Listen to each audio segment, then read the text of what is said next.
Hey guys, so kakalabas lang ng trailer ng Spider-Man Brand New Day and we are doing a reaction video na taon kasi na nandito ako sa bahay, wala akong event, wala akong ini-edit and may free time ako. So ngayon makakapag-reaction video tayo sa Spider-Man Brand New Day, which is again coming this year and it's from Marvel Studios with Sony also.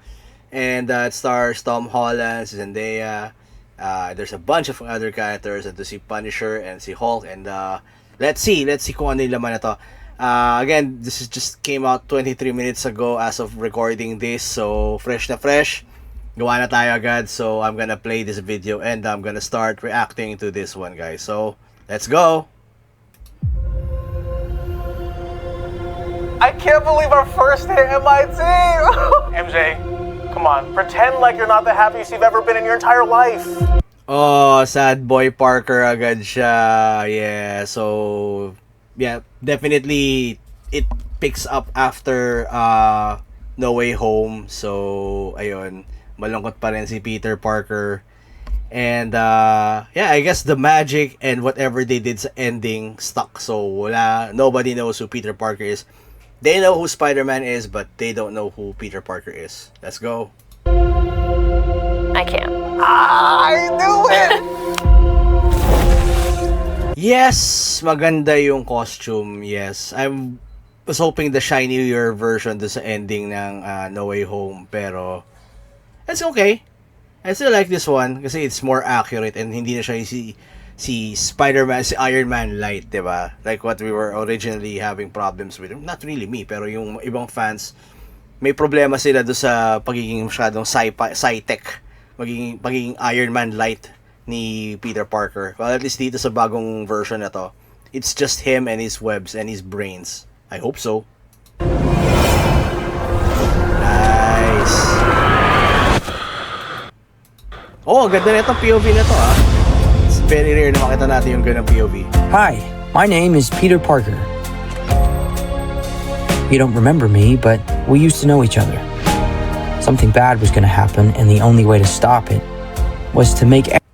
He has the keys to the city, people love him, pero the two people that he loves does not know who he is. Also, are they a couple? Parang they are a couple. I don't know. But are they just close? everyone forget about me. Because I'm not just Peter Parker. I'm Spider-Man. So, ito yung scene na nakita natin like a couple of months ago, yung scene sa downtown city, tapos may tank. Ito na siya. So, ang rumor has it before was there was a part here na nandito si Hulk or nandito si Punisher. I would like to believe na nandito si Punisher at some point. There he is. You just hit me with a van! Put your weapon. It's the Battle Van. Battle Van is yung classic na van ni Frank Castle, played by John Bernthal dito. Suit yourself. Malala to. Mother. Yeah, it's a Marvel movie, so they only have PG-13, so isang F-word, F-bomb lang siya. And I don't know where they're gonna use it, pero obviously hindi nila pinagamit kay Frank Castle dito. So, good job. Let's see more. Go home! And sometimes Spider-Man has to do the hard thing, even if it breaks Peter Parker's heart. Ay, yun lang, may boyfriend na siya. Sad boy indeed. So this is a classic Parker luck sa comics and in the past movies and the past contents ng Spider-Man. It's always bad luck pagdating sa pagmamahal sa jowa, pero let's see, I think this hopefully has a happier ending compared to sa ending for sa personal life ni Peter Parker sa No Way Home. What is Oh, ganda nung piano themed ng Spider-Man happening to me? Oy! Totoo nga to. So, they were already suggesting that this movie will have the organic webs.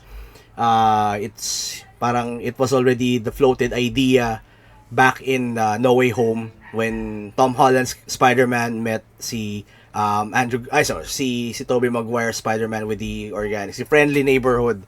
So I guess we're going to tie it up to the mutant style. So yeah.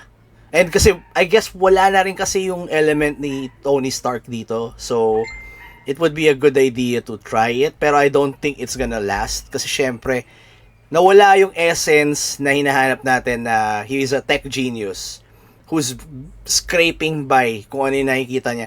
Yung first appearance niya sa Civil War where he was dumpster diving, that was hardcore Peter Parker. Let's see. Oh, God.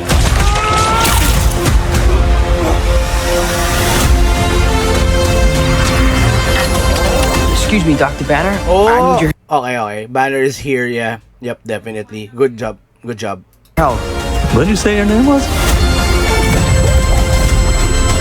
And the Spider Sense is back and it's better, and you can see the quality of the cloth here. So medyo mas maganda yung, at least para for me, realistic yung dating ng cloth na costume. Hindi siya synthetic, hindi siya nanobots. It's just classic skin. Tight pala. If DNA is mutating, it would be enormously dangerous. Spiders have 3 life cycles.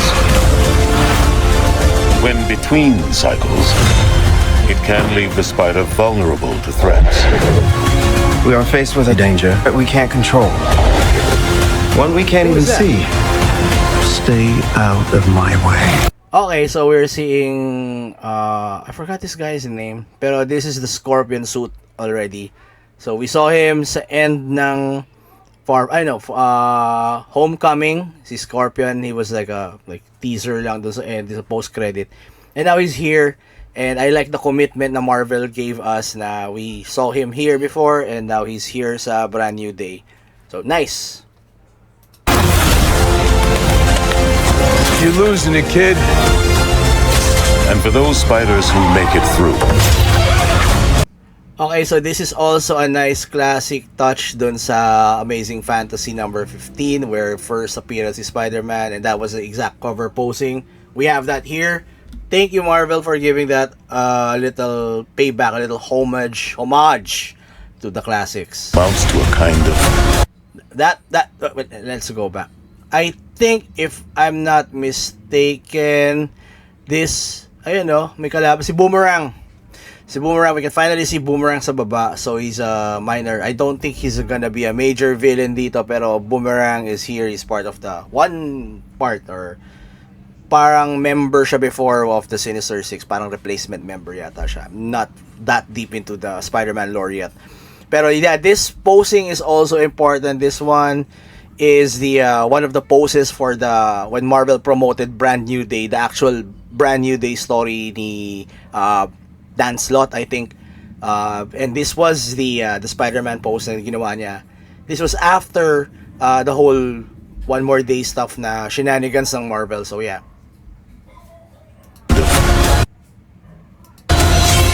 Tarantula in the hand is good there. Okay, he's strong enough. Yeah. Oh, very nice.